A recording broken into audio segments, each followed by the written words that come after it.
All right, and we're live. Sweet. Welcome to episode 101. This episode 2OC we talk about Wonderful Pick, games of all kinds, and does X-Men have another Phoenix fail? I'm Al Flores. And I'm Anton Duan. Anton, how was your week? Man, it's been pretty crazy busy for me since the last time we recorded. Um, I was at the convention a lot because there was a show pertaining to my business, which is in the beauty industry. Mm-hmm. So I was pretty much there the whole time, meeting up with people, going to meetings, and yeah, it was just insane. We would have like party after parties. Yeah, Just so mingling? yeah, just mingling, and yeah, I was pretty much busy the whole entire weekend. So Yeah, I know. I hit you up on, what is it, Thursday? Oh, no, Tuesday. Tuesday, yeah, Yeah, I was like, hey, what's the status in the episode? You're like, dude, I'm dead. I'm like, all yeah, right. yeah, I'm totally dead. Because usually at the very end of any type of convention, especially if you have a booth with products or of any kind, you have to clean up.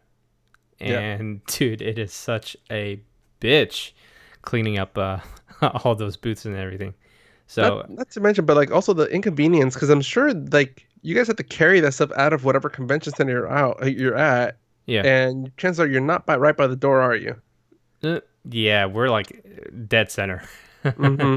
Yeah, I think that's the thing that sucks about a lot of these conventions is if you're, if you have a booth, Hmm. especially anything that you break down and you need to carry outside, you can't bring in like a pallet jack. You can't bring in, any type of thing like a dolly or anything like that. It has to be done by the union workers at the conventions.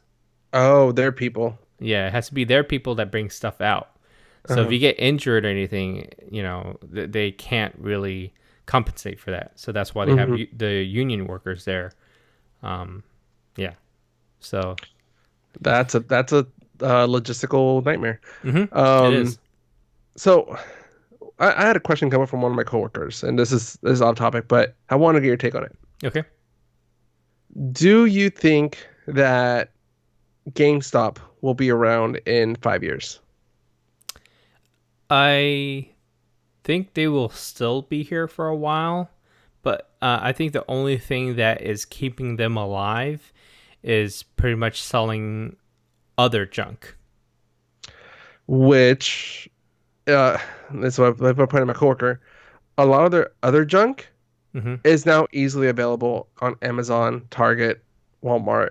I think the only thing they have is like the exclusive items, in which I don't really like. Even video game releases, I haven't really gotten any good like DLC or anything like that from video game releases from them in a while. Yeah.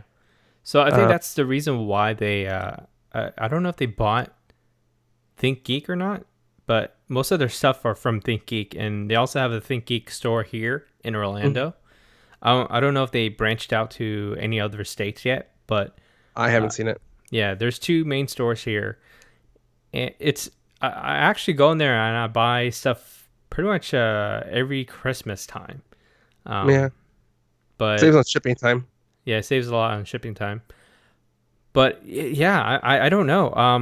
At this rate, I think eventually GameStop will probably be gone.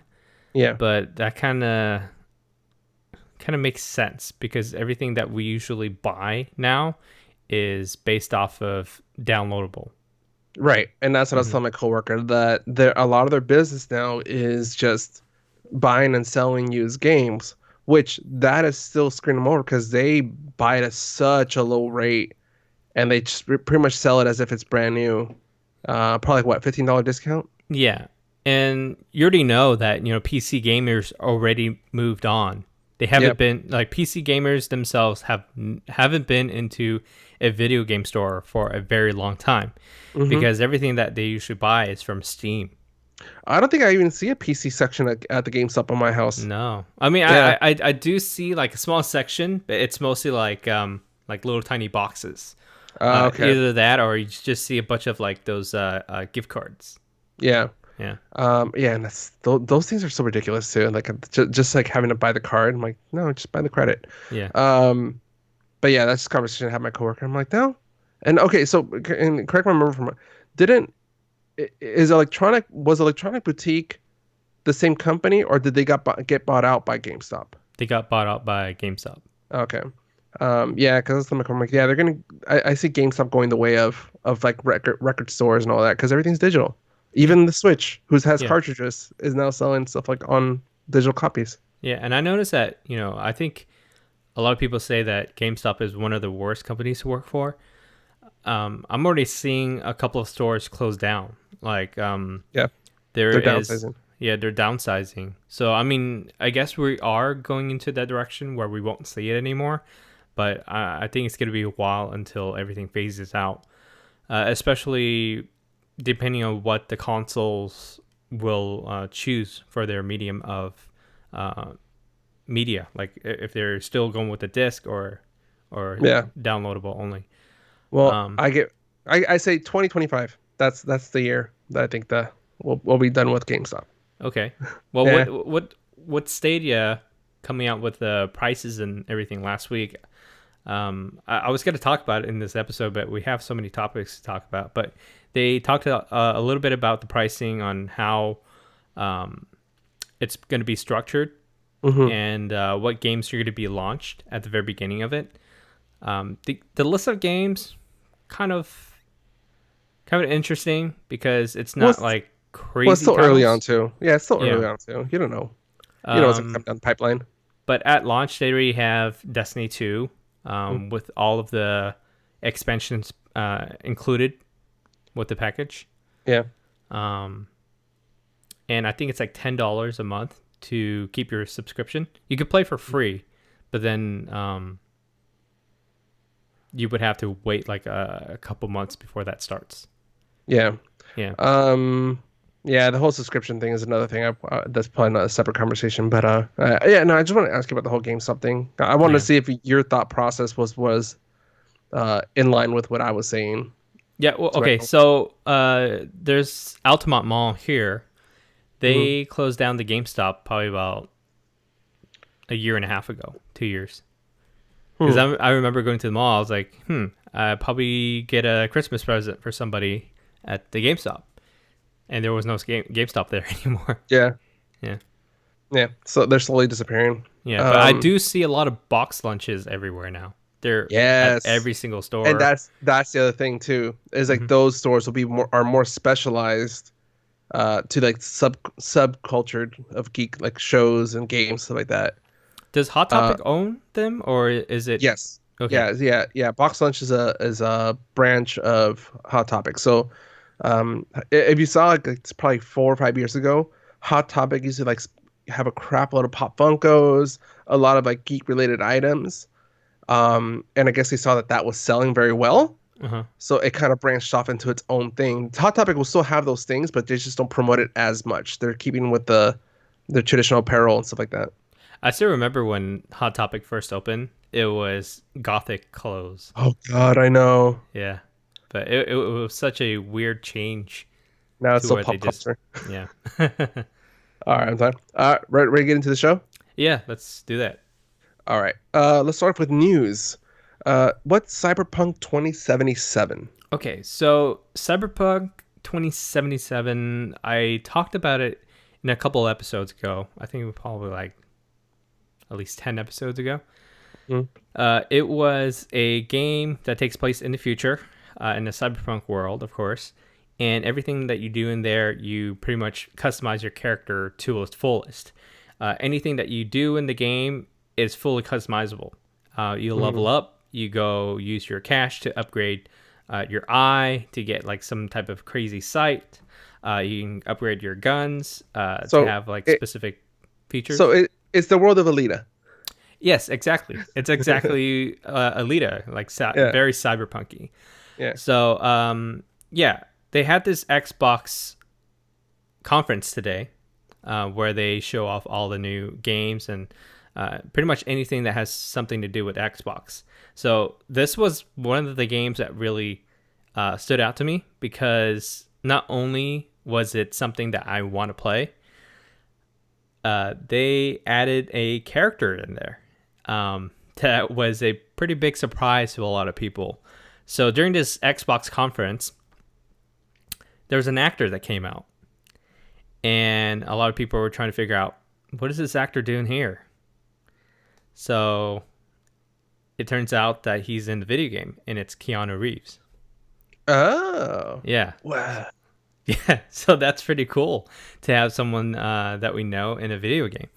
Um, yeah, Especially, go ahead. especially with all this hype right now around uh, John Wick, and wasn't he on a show or TV show like or movie recently? Yeah, we're gonna be talking about it later. It's in the streaming Okay. section. It's Okay. called "Always Be My Maybe." Oh, okay. Okay. Yeah, I think Yeah, that's right.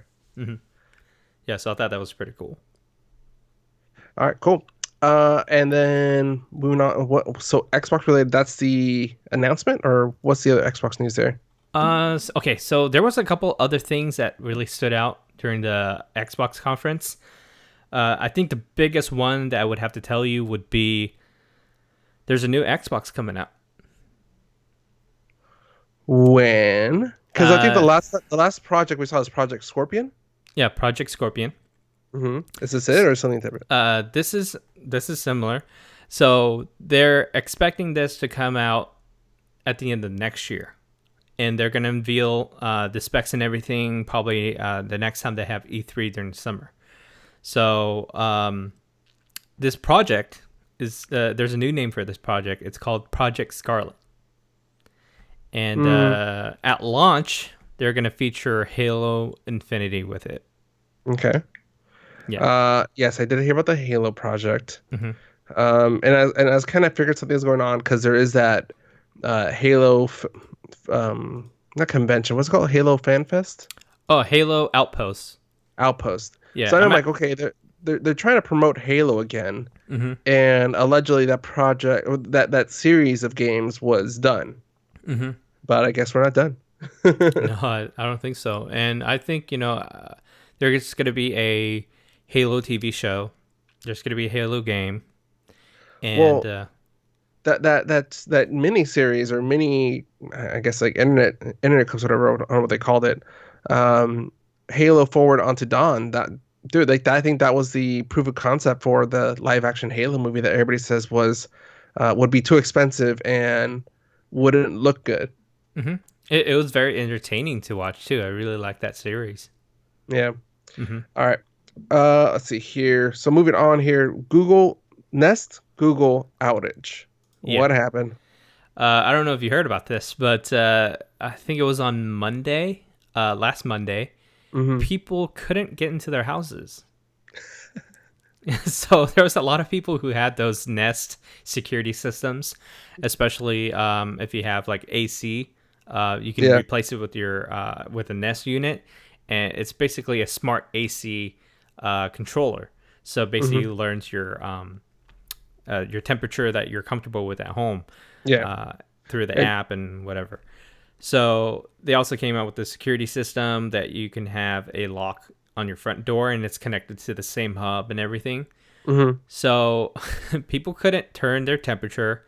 People couldn't get into their houses. The whole Google server was down for anything that was affiliated with the Nest units.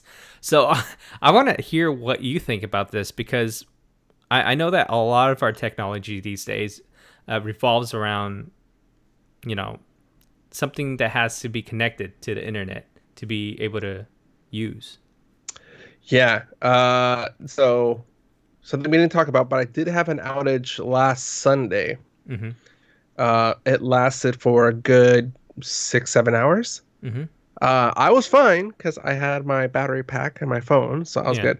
But this kind of brings back to my argument about when we're talking about uh the oh my God, the Google, what's the video game system called again?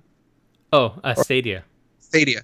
Mm-hmm. Uh, with Stadia is that's the thing. Like, if there's an outage, you're out of luck. You can't play any games locally, Mm-hmm. at least right That's now, true. from what we know. Mm-hmm. But that's my thought. And I mean, you get you've seen like people rage out on Xbox when we're trying to jump on. There's like an outage for the service. Mm-hmm. At least you can still play games locally. But Yeah. in this situation, which is weird that Nest wouldn't have some sort of like local.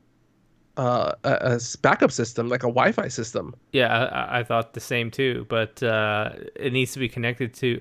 Okay, so for example, if you wanted to access your Nest unit from your Mhm. phone, you would have to connect to the Google servers in order to connect to the Nest because the To Nest authenticate. is, yeah, it's Uh, authenticating to each other through that medium. You would have to go over to the Nest unit and then turn it yourself. So, especially a lot of people who are so dependable on, um, the their whole smart house phones, system. Yeah. yeah, that they don't think about bringing their keys with them because they know that once they get to the door, they can just use the app to open up the Well, door. that's kind of what happened with the keyless entry cars when they first started coming out. People were locking themselves out because they Hmm. forgot their keys, or they would they would get the cars stolen because they left the keys in the center console. Yeah. See, that's for me. I would always leave the keys in my pocket. Which is, yeah, I never understood that. Why don't you just take the key, like leave the keys in there? Like you don't need to Mhm. take them out, just leave them in there. Yeah, and especially for the newer cars now, if you leave the keys in the car, it beeps when you leave the car. Oh, just like a little like honk to remind you. Yeah, Uh, and there's even a image on your dashboard that pops up and says, "Don't forget your keys." yeah, I wish people don't pay attention to that. After a Yeah. while, people just tune that stuff out. Hmm. No, but I'm predicting the fix around this is going to be authenticated devices, and they're going to use the Wi-Fi as backup. Hmm. So if you're on the Wi-Fi system and you're on a trusted device, Hmm. no authentication needed. That's going to be your backup in case the system goes down again. Yeah, that's true. But we'll see. Hmm. All right, Anton. Moving on to entertainment news. Okay. Deadly Class, part of Sci-Fi. Variety announced that it's been canceled. See, that's the thing with a lot of these networks is that not a lot of people watch television anymore. It's better to have it on streaming services. That way, Yeah. it has a better chance of surviving. Well, I think Marvel was trying to diversify a little bit on their streaming services. Hmm. Trying to, they have Netflix, they had this MCU, they had this on Sci-Fi, but yeah, that it's canceled. Um, And that's another thing that a lot of people have to understand is a lot of people already cut the cord. yes. The only thing that they have at home is just internet connection. And the only places to have any type of media that a lot of masses would actually watch would be Netflix, Hulu. Um, Yeah, which we yeah. yeah, which we talked about last time with the Hmm. whole Netflix seeing Hmm. Hulu and Disney Plus as an ally rather It's a than great show. I mean, I competitor. watched it. I freaking love it. Yeah, well, But it has Condor, uh huh. okay, because her name for some reason, Hmm. Benjamin Wadsworth or Wadsworth, can't remember, Waitsworth. and Benedict Wong. Hmm. But yeah, I think this was, and it was produced by the Russo brothers. Hmm. But I think this is gonna be one of those shows that our friend Josias from the Comic Syndicate is disappointed by because he rarely watches TV, and I think this is one of the shows he was actually checking out and liking. Yeah. um, Surprisingly, it's ending. yeah, yeah. Hmm. But we'll see how that turns out for that cast, or see if they try to revive it in some other form. Hmm. No, Siri, I wasn't talking to you. All right. Speaking of freaking smart houses, Silicon Valley also season 6 is going to be its last season. Hmm. Uh, and it's also gonna be a short season. I think it's gonna be about 7 episodes. Yeah, makes sense because a lot of the actors in the show kind of moved on. A lot And of they're kind them of are getting expensive. roles in different movies, and yeah, it's getting pretty expensive. I mean, Oh, any but show that has more than 5 seasons, it gets expensive. yeah, I'm trying to think let me see. Hold on a second.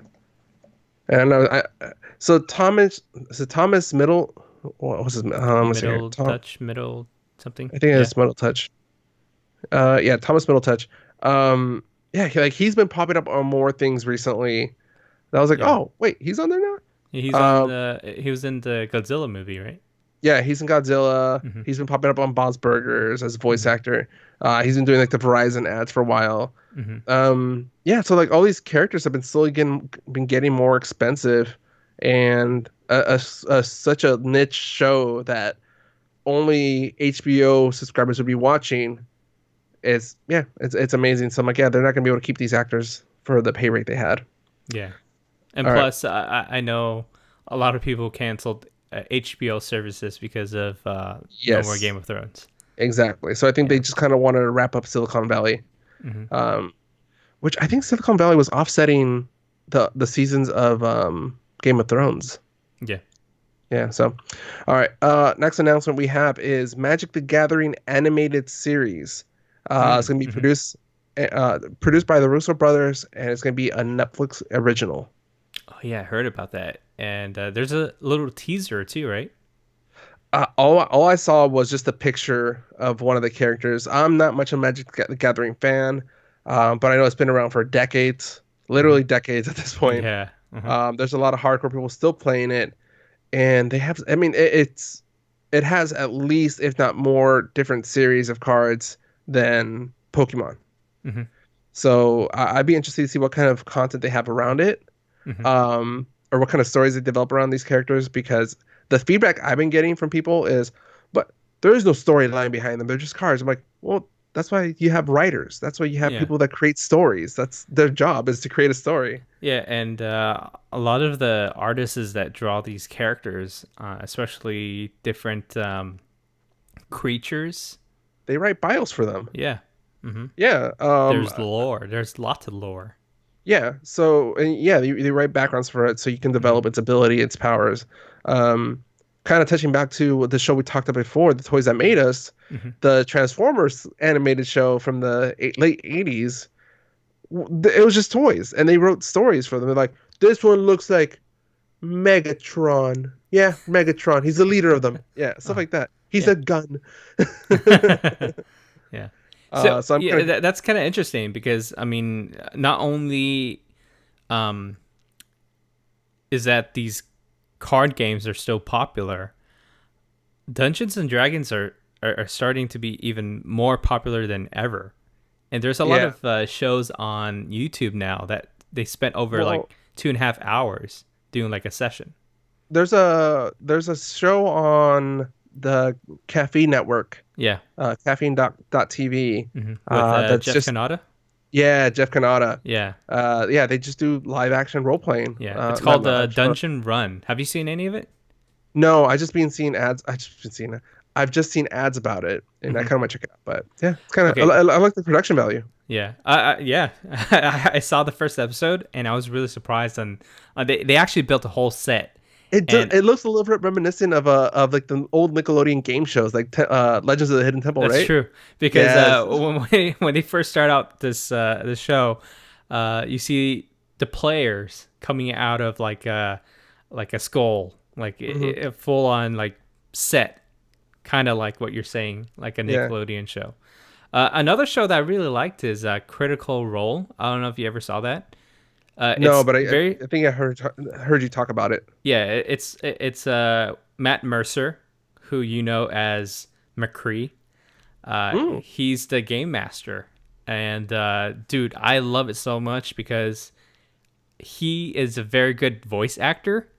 So yeah. because he's a game Uh, master, he's basically like narrating the scene. Like he's like it's a very dark night. There's that'd be funny if like you're like, all right, all your group is, your raid team is in the middle of an empty room. Everything goes dark. In the echo, you hear, it's high noon.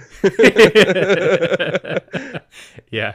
So yeah, uh, it's really awesome because like for, he plays really good creatures too. Like he makes different voices and everything. And this show was so popular. I think this is what started.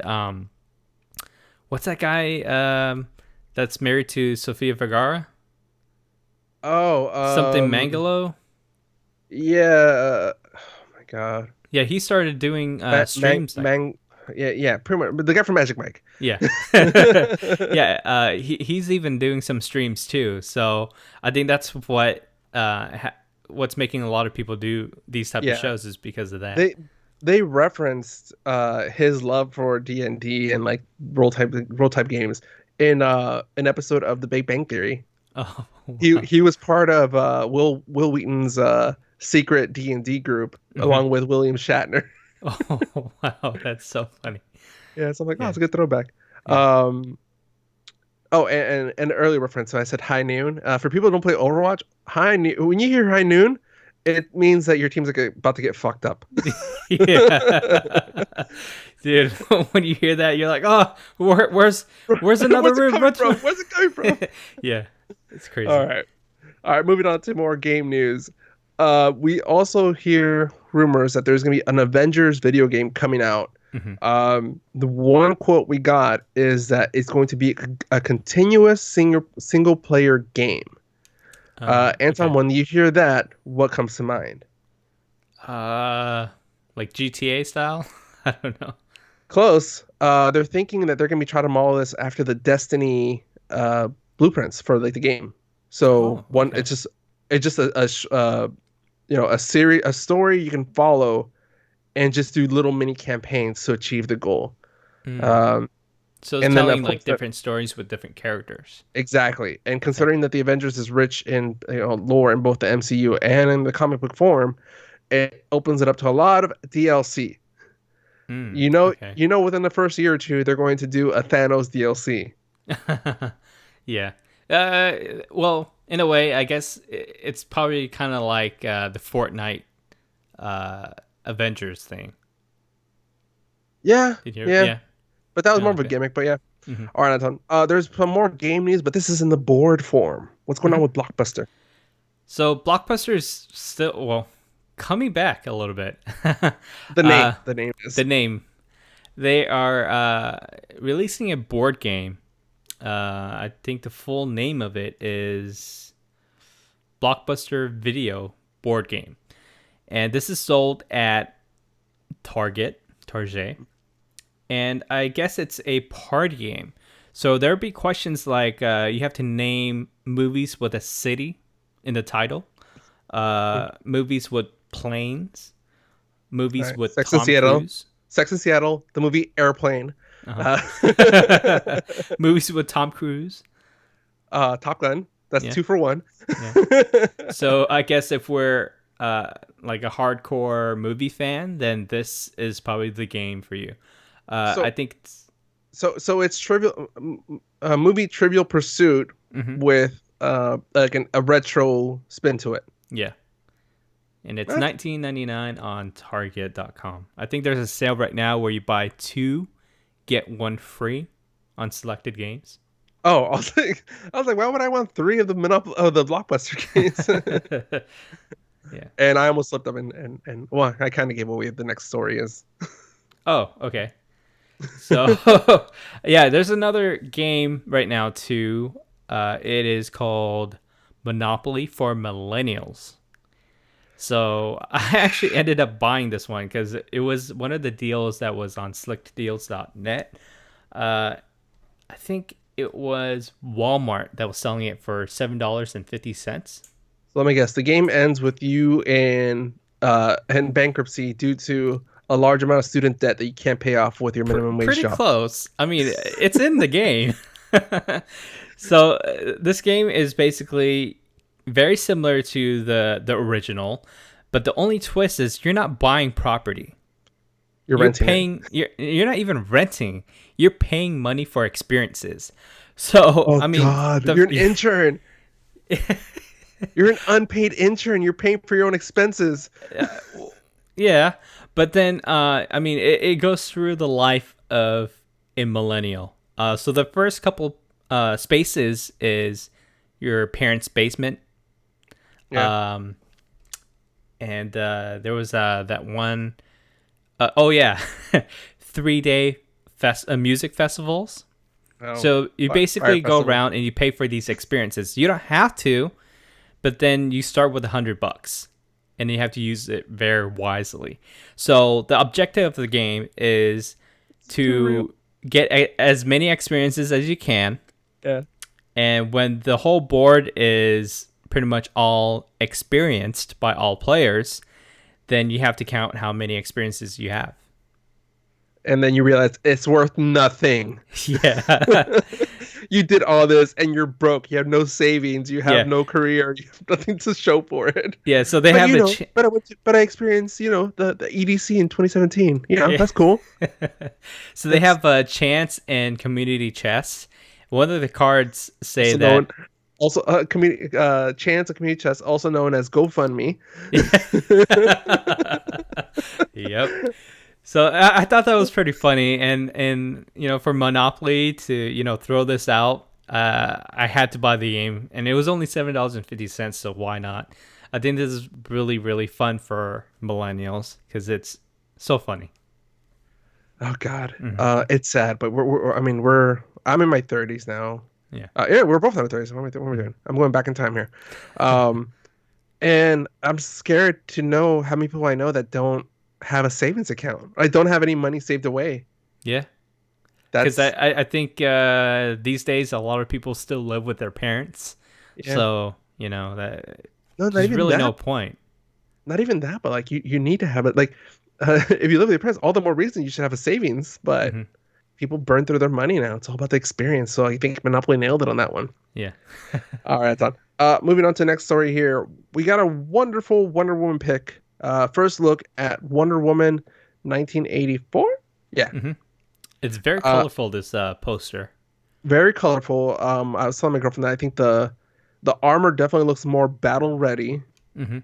Doesn't look like it's like, decorative. I think the vintage look from the old Wonder Woman was a good callback to an Amazon Warrior, but this one it looks more modern, Hmm. battle ready. But along with that picture release, uh, Patty Jenkins also added on the tweet. By now, you've heard WB isn't going to Hall H this year. We're so sad to miss you there, and waiting until December is to start the official WW84 campaign in full. Hmm. So Warner Brothers WB is not going to be in Hall H in the first time in 20 years. Hmm. Very There's a lot of surprising, because well, they it's a lot of usually, speculation. yeah, they would usually go there for like Godzilla. They would go there to promote Harry Potter stuff. I guess a lot of the superhero stuff too. Yeah, the rumors are that they just don't want to deal with well, not deal with, but they feel it's too early to address certain questions around like DC properties. Yeah. So why they're doing multiple Jokers? Really, the only thing Warner Brothers has to like show that people will love is Wonder Woman, and that doesn't come Hmm. out till next summer. Yeah. So it's too early to announce all this stuff. And in the meantime, they're just gonna be dealing with a lot of questions and people questioning their strategies for Yeah. films. That's true. I guess the only time will tell, and it's smart for them to actually start the whole Yeah, campaign, later on. at least teasing it Yeah, without having to answer questions. That's good at marketing right there. yeah. This is not on the list, but what do you think about the whole thing that they were talking about? Probably about a week ago. I think it was last Friday, not this past Friday, but the Friday before. They had a Okay. secret screening, actually screen test for two actors. It was Nicholas Holt and Okay. also Robert Pattinson. They were up for a role of Batman, Batman. the Yeah. Batman. Yeah. Uh, what do you think about those two actors? We talked about this. We talked about last episode. The Did we? bat. Yeah, two Batmans. Oh, three Okay. Batmans. Batwoman and the two Batmans. Oh yeah, that's right. Yeah, Hmm. yeah. And Pattinson got it. Yeah, I really think that Pattinson is the best one. Yeah, and the funny thing is, shortly after we recorded, I started hearing like on different like outlets judging Pattinson for being picked, and it was the same skepticism I had, which they're Hmm. like, so he said nothing since Twilight, but I'm like, no, Anton told me he has, and he's done a good job in those projects, so Yeah. it works. Hmm. All right. I think that's it for news. Pretty long news segment there. Hmm. But you ready to move on to streaming? Yeah. Let's get into streaming. All right, Anton. In streaming, what's cooking? Okay. So I think it was Wednesday when this came out, Mm-hmm. and I was looking forward to this show because I was a really big fan of the movie. Mm-hmm. So this show is called The Chef Show. It's created by Jon Favreau, which is based on his inspiration for the film Chef. Yeah. Kind of figured. I'm So like, he's not really thinking outside the box there. yeah, so when he first started this project, he needed a consultant about how to cook certain things, the right way, Yeah. the culinary top tier way, like the best of the best. So Roy Choi, who is a really famous chef now, he's a celebrity chef. He is the owner of places that we know, which is Kogi. Oh yeah. Yeah, he's the guy Um, behind Kogi and a couple of other places like Chegg Bowls and stuff, but mainly in the LA area. yeah.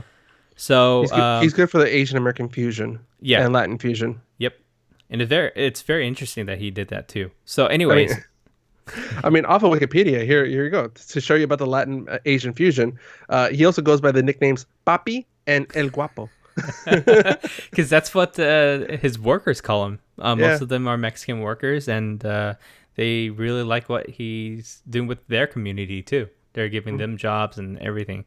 So, anyways, John found Roy Choi, and he hired him on as a consultant for the movie. And just to give you a little bit of background on Roy Choi, he used to work for one of the biggest chefs in the world, 3 Michelin star. I think his name was Jean George. Jean George. He's a chef in New York. His restaurant is called Le Bernardine at the Trump Tower. I got a chance to go there and eat. I think it was a couple years ago. Very expensive dinner. It was I like bet. $350 per person. Yeah, dude, it is.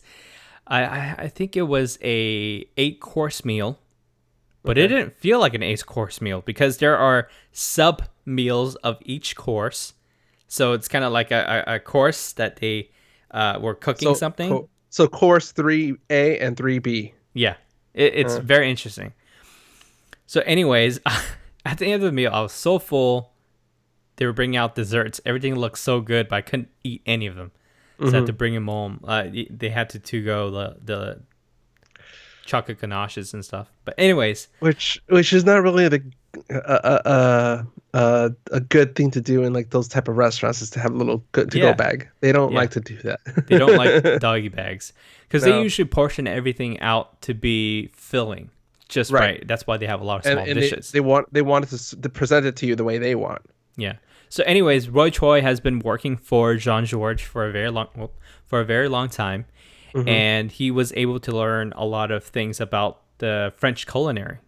And for him to work there for so long, get all these experiences, he went back to California to pretty much do what he loves, which is cooking Korean food, because that's he's Korean, and also tacos, because he grew up in LA eating tacos. Who doesn't like tacos? Exactly. So so Jon Favreau hired him on, and ever since then, when the film ended, it was a heartbreak for Jon Favreau, because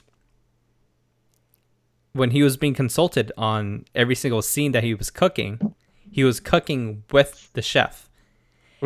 And he really loved it, because every time he tried to do something, he's actually learning really fast, and he's learning everything about food that he's never learned before. And as soon as the movie ended, that whole experience was gone. Yeah. So he really wanted to dive back in. He was the one that went with Roy Choi to a bunch of different restaurants, trying to learn about the culinary world before he made the movie. So it kind of opened his eyes to a whole different world of food. So that's why his inspiration for the show is so entertaining. So I watched the whole entire season. I binged on it. They have 8 episodes total, and every single episode is about slapstick cooking.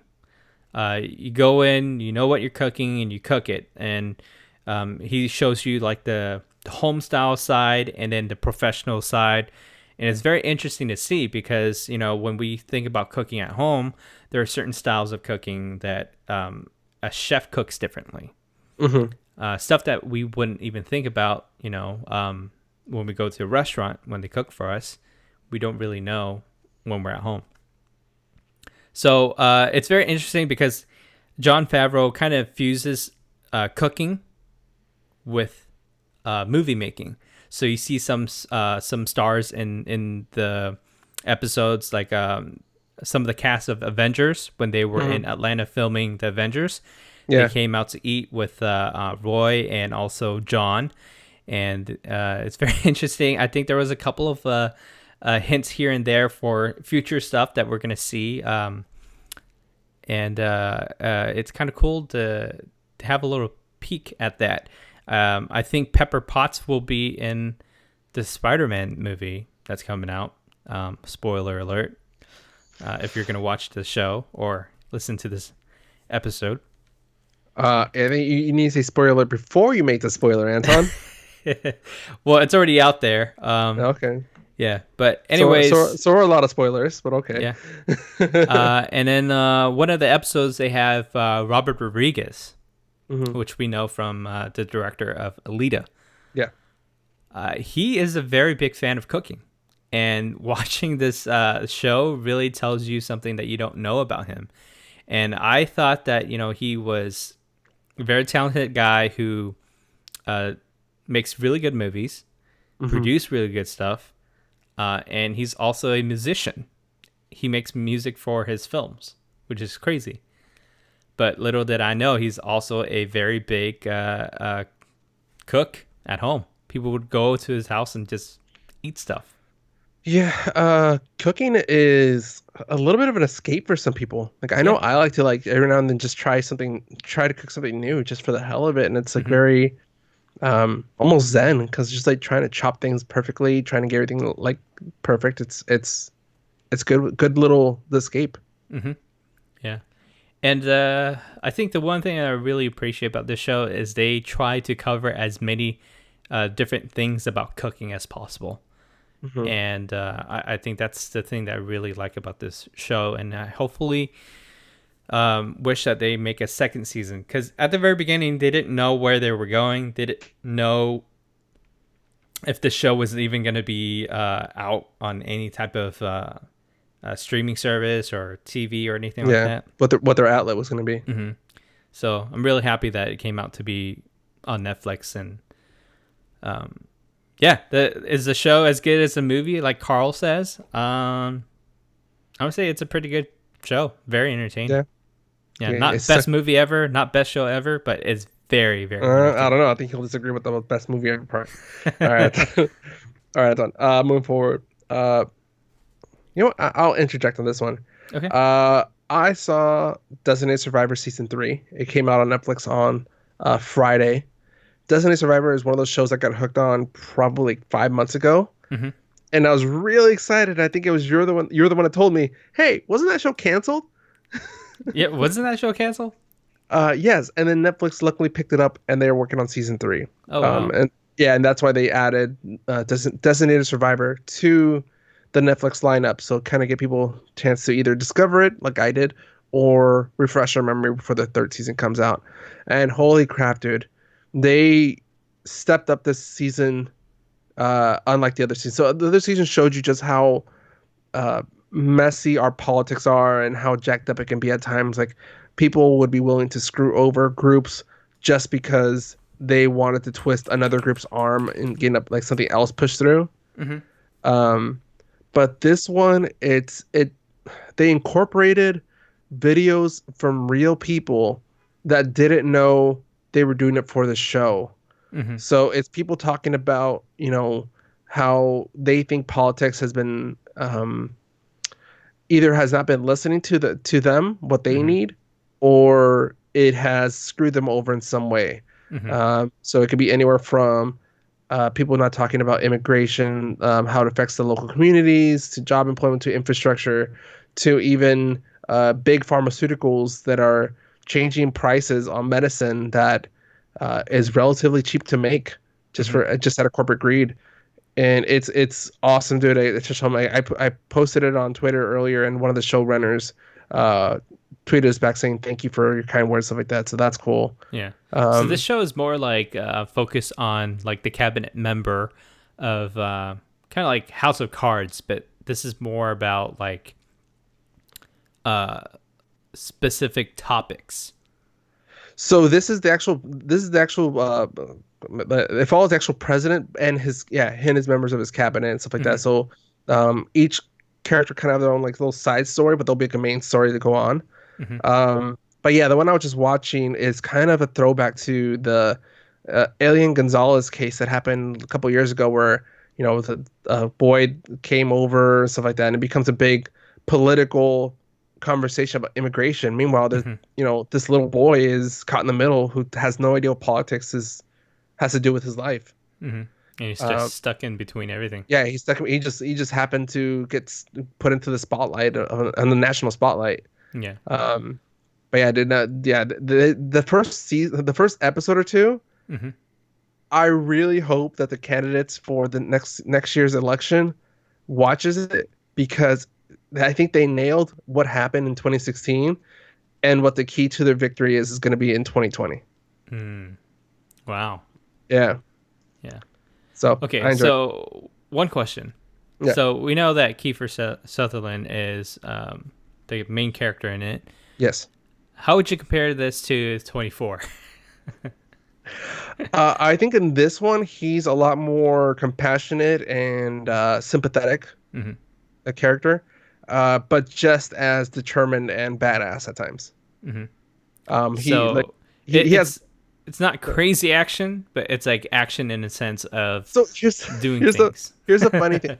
One of the other side stories I have going on throughout the season is following an FBI agent trying to like prevent terrorist attack, trying to uncover conspiracy, stuff like that. So it's such a weird thing. It's like West Wing meets the show 24, Yeah.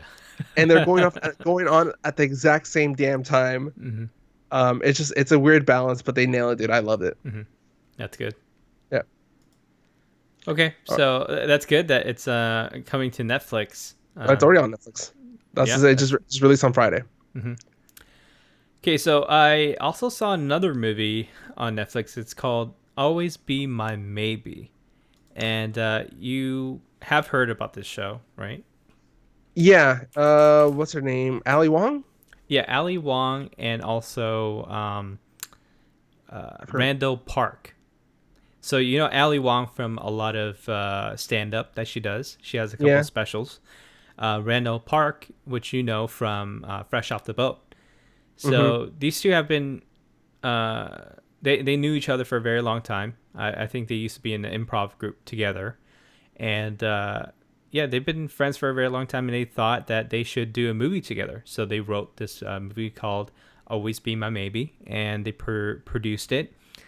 And one of the love interests in this movie is Keanu Reeves, which is very funny. I think this is a very big Keanu Reeves episode that we talked about at the very beginning of the show, and we're talking about him now.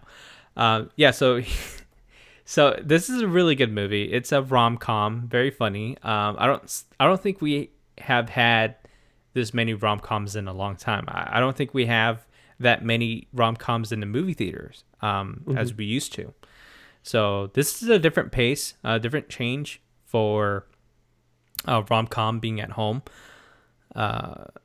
It's good. It's very entertaining. I'm not surprised it didn't hit the movie theaters. I think Yeah. it would have done pretty well, but also I think that it was a good thing that it was on Netflix. Um, Yeah, I think rom-coms at the theater, they mainly come out in late January, early February for the Valentine's Day weekend. mhm. But beyond that, you're right, they're kind of far and few between. Yeah, and I Uh, don't think they even passed like the 30 or $40,000, Nope. 30 or 40 million it's mark. Yeah, the same logic behind horror movies about they're cheap to make. So Hmm. even if they make just a couple million, they're profitable. That's the same logic behind the rom-coms. Hmm. Yeah. And I think it's an easy bet to just sell these type of movies to Netflix. Yeah. Hmm. It's been working out for them so far. Hmm. Yeah, so basically, this movie is a story about childhood sweethearts. They been falling in and out of love, but they don't really tell each other that they have feelings. And when they do have feelings for each other, everything falls apart because they just couldn't handle each other. And then they Okay. stop seeing each other for a while, and then that's when they fall in love again. So, Okay. So, is this the movie Just Friends with Ryan Reynolds but with an Asian cast? uh, I'm gonna be that n- meme. no, no. Okay, so Just Friends is pretty close, but Friend zone. It's more friend zone than yeah, this one they actually go a home run. Just Friends is just in the friend friend zone. zone. Yeah, Yeah. Yeah. this one's not friend zone. This is different. I just threw it out because when I first saw the premise of the movie, I was like, this sounds familiar. Yeah, yeah, All but it's right, a good so funny yeah, movie. Something you can watch with your girlfriend. yeah. So would you recommend this movie? Yeah, I would recommend this movie. I would give this movie a probably 3.5. Yeah, Hmm, 3.5. that's solid, Yeah, especially for a rom-com. yeah. All right, Tom. Speaking of movies, you ready to move on to movies? Yes, let's do that. All right. Lost my notes. Lost my notes. All right. All right. Let's start off with the box office numbers. So this is just estimates. Well, actually, no. I'll go back. I'm gonna go back to last week before the weekend started. Hmm. Uh, Sorry, Anton. This one I was prepared, but I pulled up the wrong numbers. Last weekend. All right.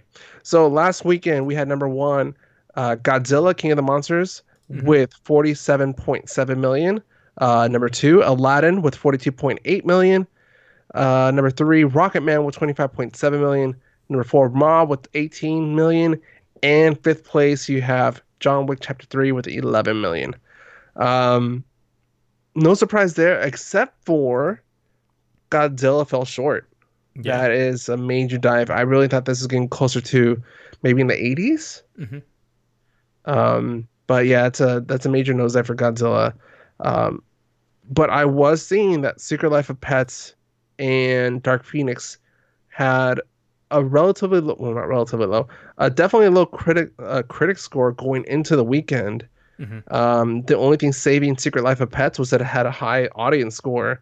But when I posted that at the time, Dark Phoenix didn't have an audience score yet. Hmm. So, did you get a chance to see Godzilla? I did not.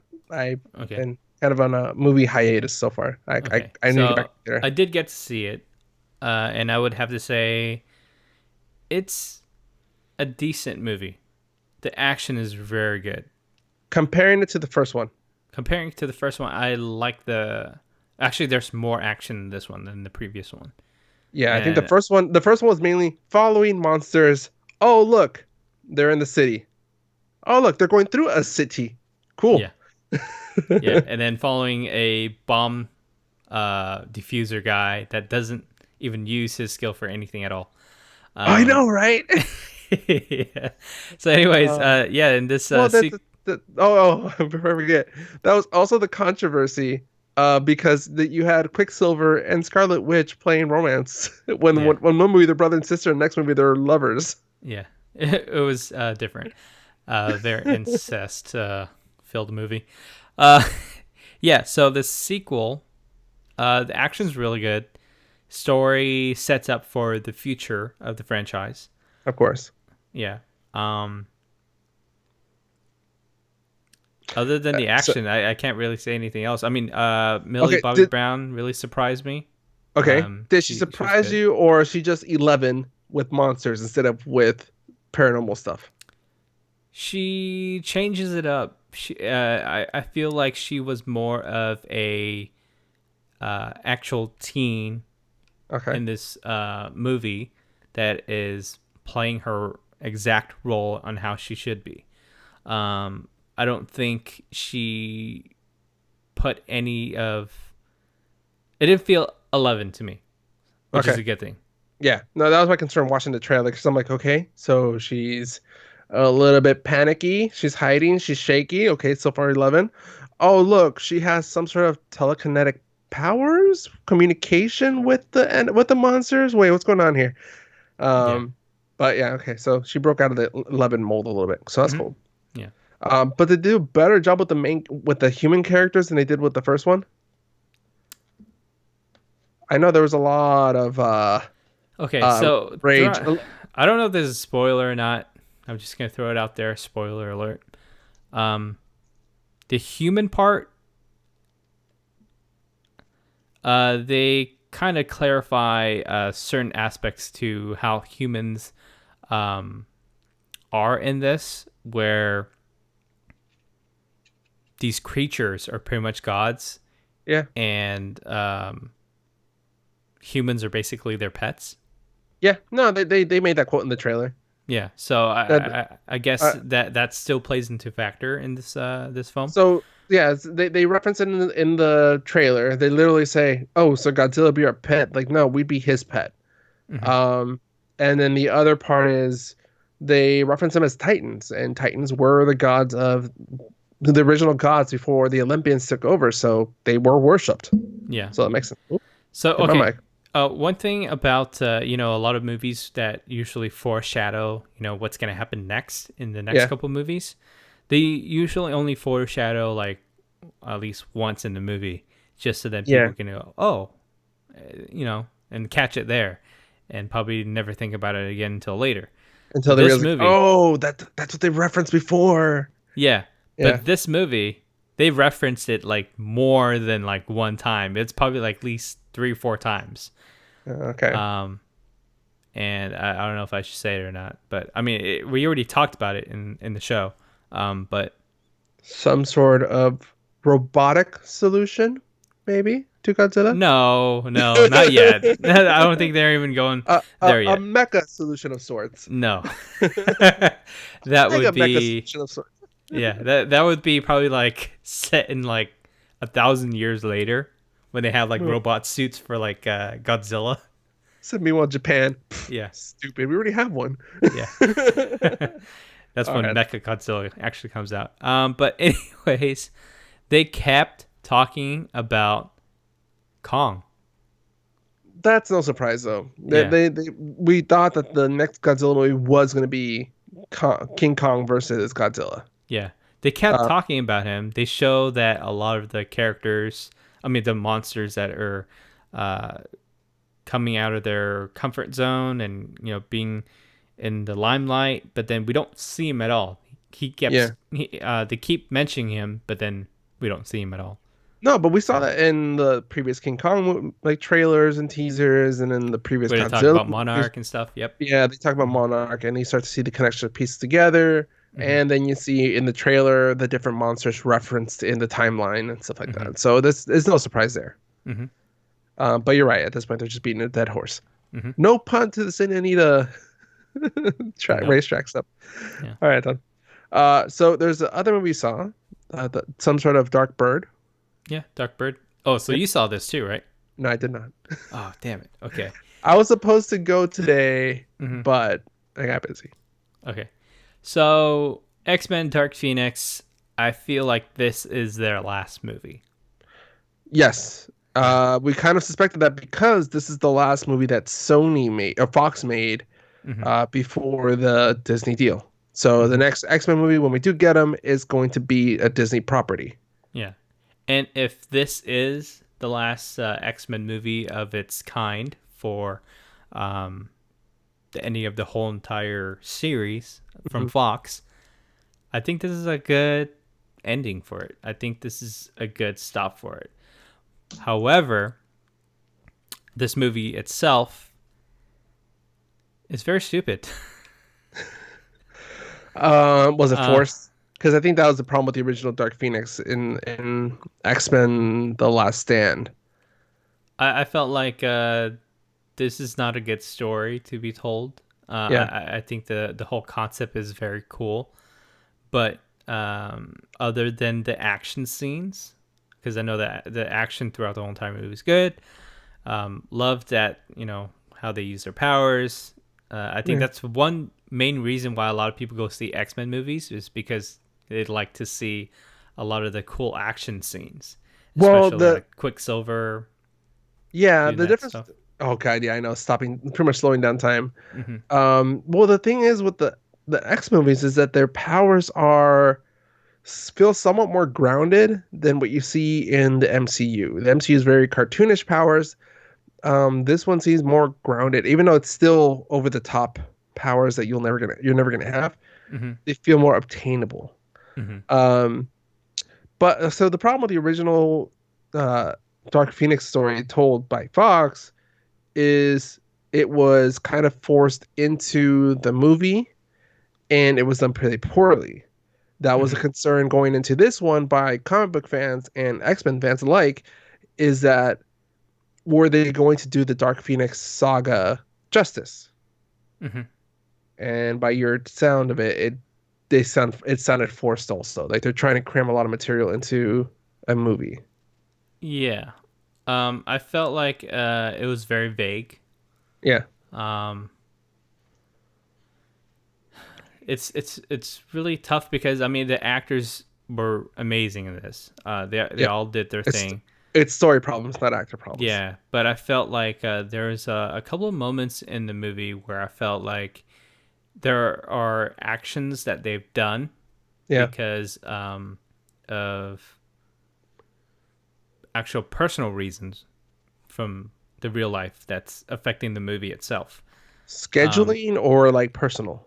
Personal, Okay. uh, like Jennifer Lawrence. She doesn't want to do any other X-Men movie. Yeah. She's contracted into doing this movie, and the way they wrote her in this one, I felt like it was little. It felt like something's missing. Okay, so they wrote her in very minimal. She's in it, but she's not really in it. Yeah, she's in it for a good portion of the movie, but it Okay. felt like it shouldn't be like that. It should have been Yeah. more. Yeah, Yeah. and then that's what sucks because we will when actors tap out, and it's good that like certain MCU actors they are able to say call it quits because I mean Mm. you know Disney's more than willing to renew certain contracts, Hmm. but there's others to say you know what I'm good. Hmm. Like it's like walking out of a relationship before it becomes too toxic. You're like I'm good. Yeah. Yeah. So So I'm trying um my best not to like, really no, spoil no anything, but yeah like how like for example, how MCU when they take care of like moments for specific characters, hmm losses and stuff. yeah.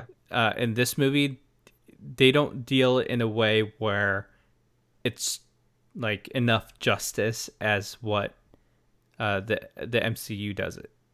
They don't slow down time and play dramatic music and see and slowly show No, no, no. The everybody's music in this reactions. is good. The music is good.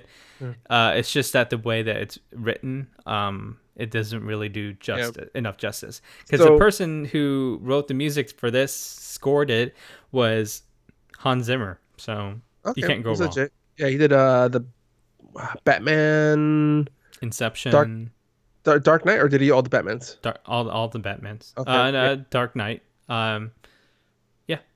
Yeah. Um. So and I knew the story's gonna be a problem because the last one, X-Men Age of Apocalypse. Is it Age of Hmm. Apocalypse? Yeah. Yeah. That one felt so scattered. Like it's the character Psylocke, who's supposed to be so powerful, is kind of a throwaway character in that movie.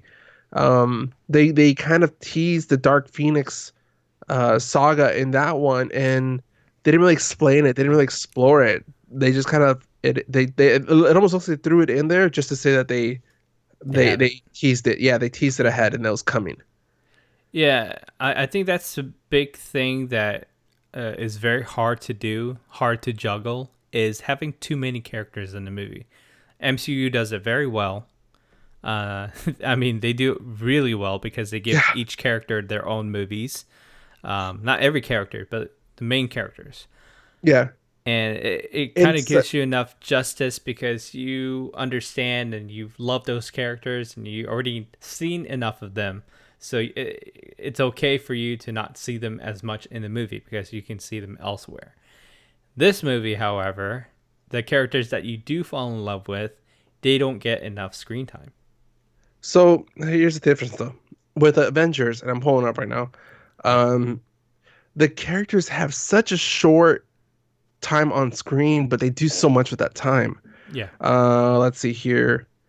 The character that had the most time on so the two characters on that had the most time on screen for Avengers Endgame, which was what 3.5 hour movie, Mm-hmm. was Captain America and Iron Man, each with just over an hour. Mm-hmm. The next one, Thor, with 45 minutes, Mm-hmm. and it's ridiculous. It's like it's I mean, uh, Captain Marvel was in it for 15 minutes, and but all these characters played such a key role in this, and it's probably story story driven, but also poor use of character time. Mm-hmm. Yep. Yeah, And that's how I feel about the X-Men series in general. Uh, poor time the management. one character that we do love and can't get enough of, and they do right, is Wolverine. Damn Exactly. it. It's crazy. um, yeah, it's funny. So I have been seeing a lot of posts about Hugh Jackman being more than willing to reprise his role of Wolverine under the MCU. I was kind of like, bro, like he's not gonna do it. He got so beat up training for those movies. The reason he quit is because he said like it's too much on his body. Like Yeah. he seems like a 40-something-year-old should not be putting his body through this much stuff. And you see that in his movies as they progressed. He got more and more ripped every single movie to the point where that last one, he was all veined out. Yeah. Yep. Yeah. Um, all right. So what would you give Dark Phoenix Saga or the Dark Phoenix movie? I would give it a uh 3.6. Okay. I know it's been a while, Mm-hmm. but what would you have rated X-Men Age of Apocalypse? I kind of want to see if it I goes. would give it a 3.8 on that one because I actually enjoyed that one because it had a lot of characters that you didn't see from the X-Men series Yeah. that they did put into the movie, and I really appreciate what they did. Uh, but other than that, it was enjoyable, but it wasn't the greatest. But it was much better than this one. I have a feeling I that know you're point too higher on Age of Apocalypse because it had Poe Dameron in it. that. All right, A lot of Anton. people didn't know that. Yeah, Yeah. he didn't look like him. All right, Anton. So before I wrap up, if people want to support our saga, our Dark Phoenix Darkness, Okay.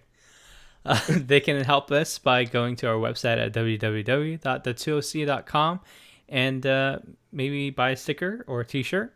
And if there was something that we talked about on the show that kind of interests,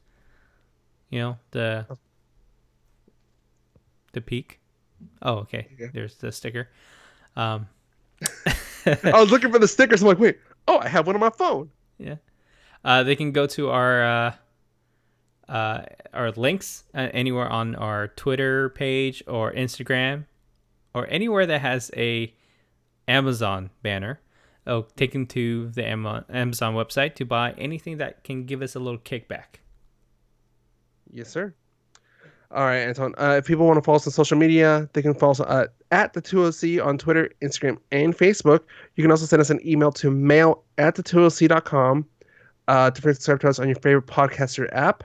Happy to announce that we are now available on the iHeartRadio app. So just search the2OC, all one word, and subscribe to us on there. Mm-hmm. We're in good company on that app. I like it. Yep. There's certain notes I want to make to the app, but other than that, it's a good app. Today's Um, podcast is brought to you by Audible. Get a free audiobook download and 30-day free trial at audibletrial.com/the2oc. There are over 180,000 titles to choose from, and you can use it on your iPhone, Android, Kindle, or MP3 player. That's right. I don't know if they do any cooking cookbooks on Audible. I need to I check that don't out. I don't know how they, but one thing I would recommend is what's it called the book series called What Einstein Told the Chef. Oh, let me look it up. Let's see here. One second. Okay. Pretty much it's a book that's kind of breaking down the chemistry of cooking, and it just explain to you like what the importance of it. Well, tell you what, I actually bought a book today. It's called the Food Lab. Yeah, the Food Lab. It's by Kenji Lopez. Hmm. Kenji Lopez Jr. You probably see him in a lot of YouTube videos. He did one with Adam Savage, where they cook different styles of steak, Mm. and they basically tasted what it would taste like at different temperatures, and what type of sear you need to do on a piece of steak. Would you use a flamethrower? Would you use a Bunsen burner? What would you use to get a perfect sear? Yeah. All right. So the book is called What Einstein Told Us Cook: Hmm. Kitchen Science Explained. And if you like the what's Good Eats with Alton Brown, you'll like this one. Yeah, just print up the table of Sounds contents really quick. very technical. It can be, but it's all very interesting stuff. So, one chapter is called Turf and Serve. Is a rare steak bloody? What makes ground beef brown? Is prime rib, prime beef? Why is meat near the bone sweetest? What do bones contribute to a stock and stuff like that. So it kind of breaks it down more so you understand what you're Hmm. cooking. And I love it because it doesn't just walk you through recipes. You get what each thing is doing. So Hmm. this book made me appreciate how complex an egg is. Wait, An do you egg have is that book or did you I listen? used Audible. I used Audible for Okay. this one. Okay. But it gives you like I mean the importance of an egg. An egg provides both the egg white, which is provides the firmness and structure that a cake or some sort of pastry would need, Hmm. but the fat is also perfect to give it moisture. Wow. So Okay. if you want to make something more firm and solid, take out the yolk and just use the egg white. If you want to make it more moist, throw in more egg yolk. Very interesting. Yeah. Yeah. So the book that I told you that I bought, it's like this thick. Oh crap.